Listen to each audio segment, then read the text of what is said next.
Bulletin के आगाज में सबसे पहले आपको बताएं, वज़ीर-ए-आज़म ने सैलाब मुतासरीन की इमदाद की रियल टाइम मॉनिटरिंग के लिए बनाया गया डैशबोर्ड मुस्तरद कर दिया है।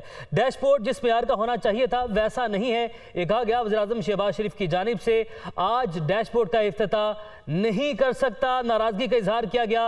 वज़ीर-ए-आज़म पाकिस्तान मियां मोहम्मद शहबाज शरीफ की जानिब से उन्होंने कहा कि ये मजाक हो रहा है, इस एप्लीकेशन को दुरुस्त किया जाए और डैशबोर्ड पर रियल टाइम इंफॉर्मेशन अपडेट की जाए। वज़ीर-ए-आज़म की जानिब से हिदायत जारी की गई। वज़ीर-ए-आज़म शहबाज शरीफ का डैशबोर्ड की ब्रीफिंग पर नाराजगी का इजहार। अगले हफ्ते डैशबोर्ड का इफ्तिताह करेंगे, वज़ीर-ए-आज़म की जानिब से कहा गया और उन्होंने कहा कि वर्ल्ड क्लास डैशबोर्ड बनाया जाए। वज़ीर-ए-आज़म की जानिब से ये हिदायत जारी की गई है। जावेद हुसैन हमारे साथ मौजूद हैं। जावेद, बताएगा, वज़ीर-ए-आज़म ने नाराजगी का इजहार किया। जी बिल्कुल, ये आज वज़ीर-ए-आज़म शहबाज शरीफ ने इस्लामाबाद में सैलाब मुतासरीन की इमदाद की रियल टाइम मॉनिटरिंग के लिए जो डैशबोर्ड है उसका इफ्तिताह करना था और इस तकरीब में शिरकत इन्होंने की। ये डैशबोर्ड से मुतालिक आपको बताएं कि ये डैशबोर्ड नेशनल IT बोर्ड की जानिब से तश्कील दिया गया था, जिस पर ब्रीफिंग दी जा रही थी, जिस पर वज़ीर-ए-आज़म शहबाज शरीफ ने बरहमी का इजहार किया है और उन्होंने कहा कि ये डैशबोर्ड कौम की उमंगों के मुताबिक नहीं बनाया गया और इस मयार का नहीं है कि इसका इफ्तिताह किया जाए, जिस पर उन्होंने आज उसका इफ्तिताह करने से इनकार कर दिया और उन्होंने कहा कि पीर तक का वक्त है, आपके पास एक हफ्ता और ले लें, इसे मजीद बेहतर बनाया जाए। जिस पर वज़ीर IT ने ये दरख्वास्त भी की वज़ीर-ए-आज़म से कि आप आज इसका इफ्तिताह कर दें, हम इसे मजीद बेहतर बना लेंगे। लेकिन वज़ीर-ए-आज़म ने कहा कि इस पर काम मुकम्मल करें, उसके बाद फिर इसका इफ्तिताह किया जाएगा। और दूसरी जानिब एहसन इकबाल वफाकी वजीर भी मौजूद थे और उन्होंने भी इसमें ब्रीफिंग दी, लेकिन वज़ीर-ए-आज़म ने आज इस डैशबोर्ड का इफ्तिताह करने से इनकार कर दिया।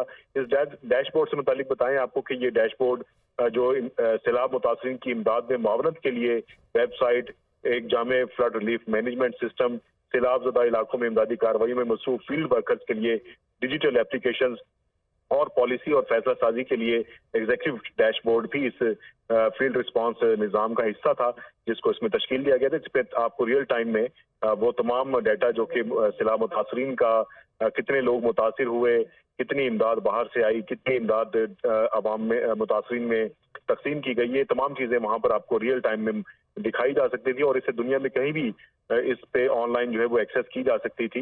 तो रियल टाइम जो डाटे पे ब्रीफिंग दी गई तो उस पर वज़ीर-ए-आज़म ने कहा कि ये रियल टाइम डाटा नहीं दिखाई देता बल्कि एक स्टैटिक डाटा दिखाई देता है, जिस पर उन्होंने नाराजगी का इजहार किया और कहा कि इसको आप बेहतर बनाएं कि आपका रियल टाइम डाटा इस पर शो होना चाहिए ताकि एक मयार जो बरकरार रखा जाए और उस पर फिर हुकूमत पाकिस्तान की क्रेडिबिलिटी इससे वाज़ेह होगी कि वज़ीर-ए-आज़म ने नाराजगी का इजहार किया है और मुस्तरद कर दिया है डैशबोर्ड का। आपने अपडेट किया, आपका बहुत शुक्रिया।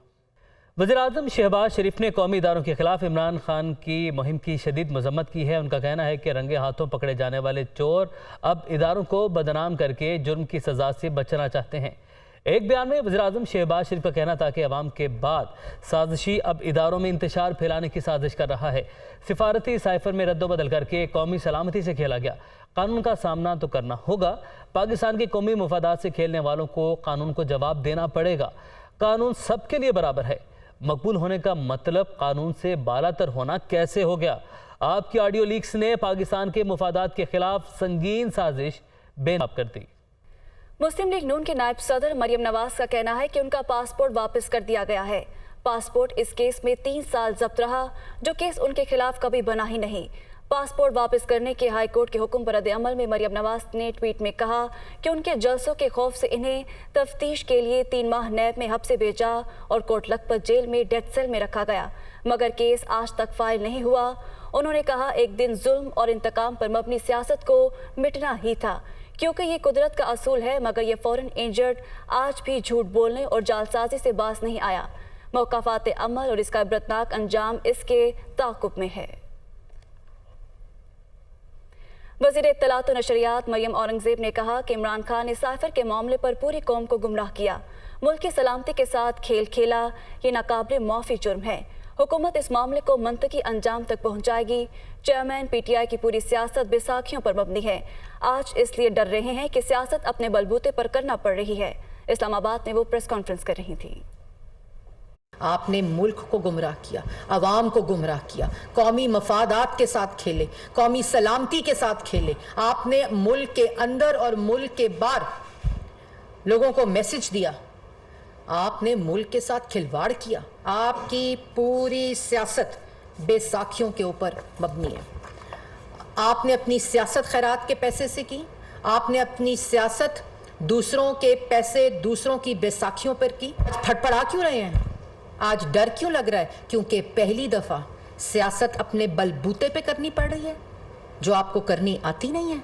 इसकी एक भरपूर इन्वेस्टिगेशन होके कैफरे किरदार तक पहुंचाया जाएगा, मंतकी अंजाम तक पहुंचाया जाएगा।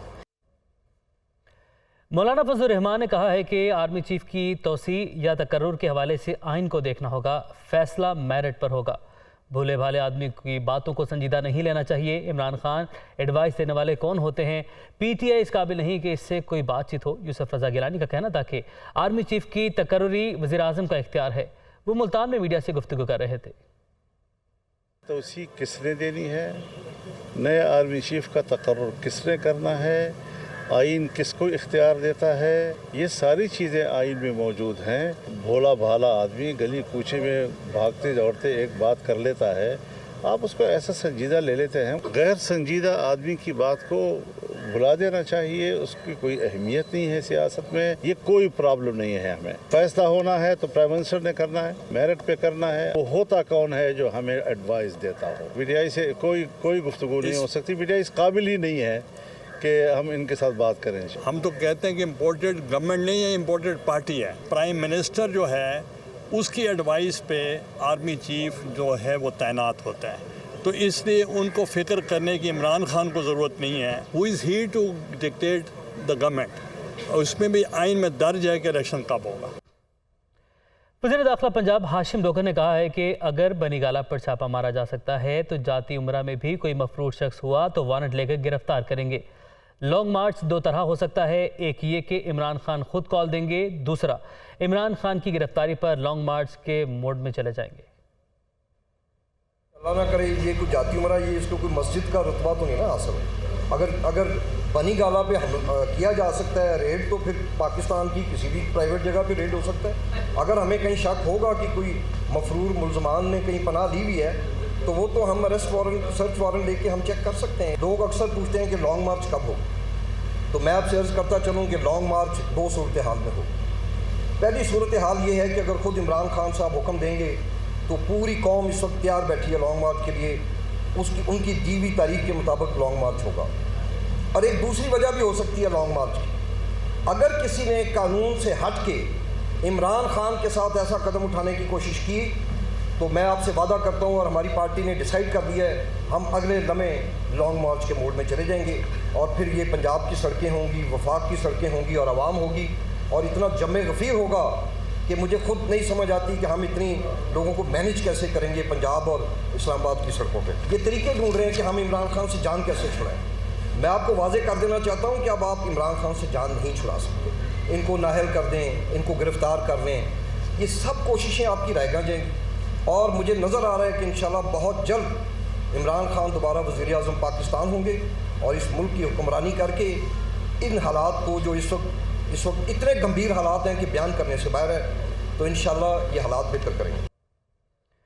सेनेट इजलास पाकिस्तान मेडिकल कमीशन को दोबारा पीएमडीसी बनाने से मुतालिक बिल मंजूर कर लिया गया है। अपोजिशन का शदीद एहतजाज, बिल की कॉपीज़ फाड़ दी गई हैं। कायदे ऐवान हिज़्ब इख्तिलाफ डॉक्टर शहजाद वसीम की जानिब से भी एहतजाज किया गया। पीटीआई सेनेटर्स ने अपनी नशिस्तों पर खड़े होकर बिल की मुखालफत की।